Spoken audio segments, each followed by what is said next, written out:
6 Minute English from bbclearningenglish.com.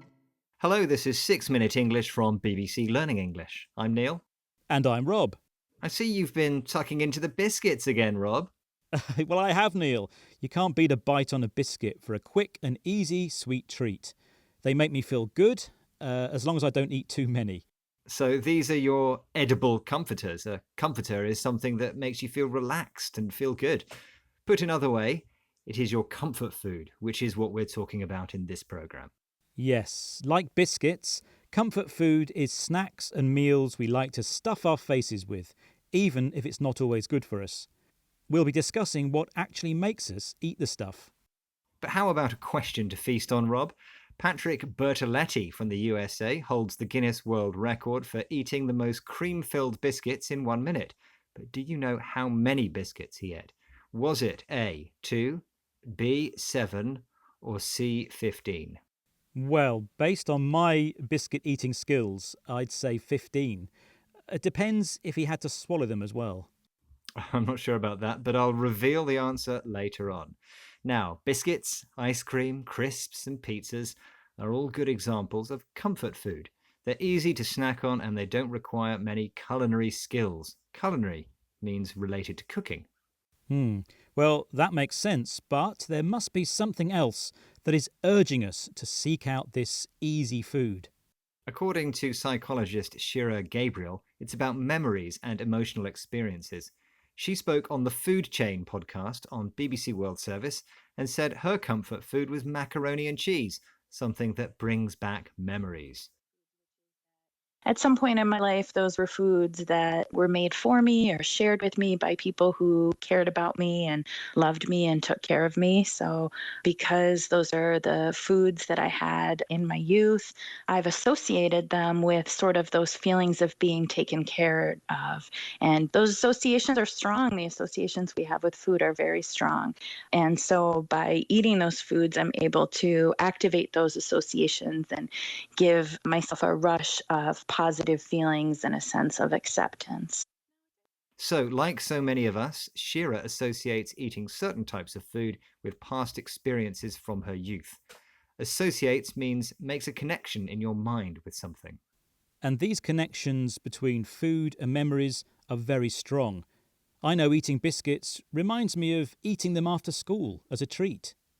Well, Shira explains how we get a rush, a sudden and strong emotion of positive feelings when these memories are activated by eating comfort food. And it's not just memories that are activated, but also the emotions we feel as well. If we felt happy the first time we ate the food, then hopefully we'll feel happy when we eat it again. It's not always that simple, Rob. Tucking into food that's high in carbohydrates, sugar or salt can make us feel guilty. But we don't realise our minds are trying to trigger or start a positive emotion, and it's making us eat that food to do so. The Food Chain podcast explores this in more detail. But what is interesting is that comfort food isn't universal. Some languages don't have a comparable phrase. It's a good point, and something food writer Jenny Linford talked about. Here's her theory on why that is. Talking to Italian friends, I've realised that no, they don't have a phrase for comfort food. I think it's sort of irrelevant. My Italian friends I asked about comfort food, they said to me, look, food is always comfort and always pleasure, and it's a joyful thing.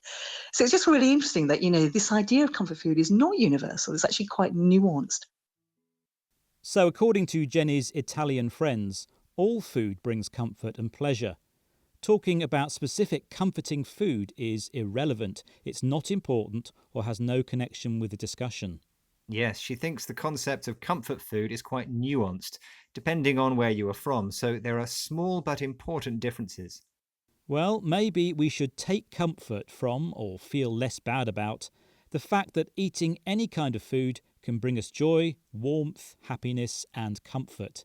So, if you don't mind, I think I'll munch on another biscuit.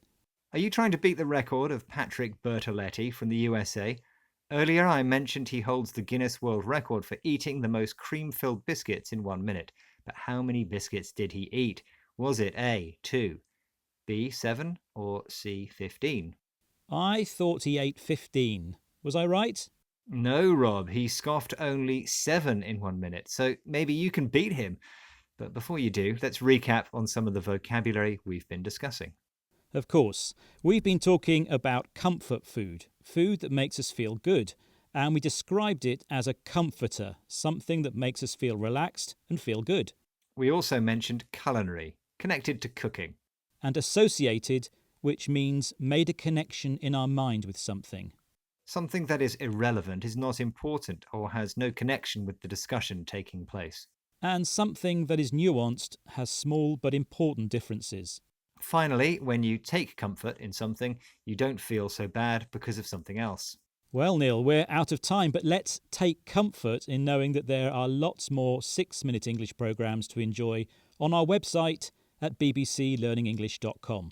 We also have an app that you can download for free from the app stores. And of course, we are all over social media. Thanks for listening and goodbye. Goodbye. 6 Minute English from BBC Learning English.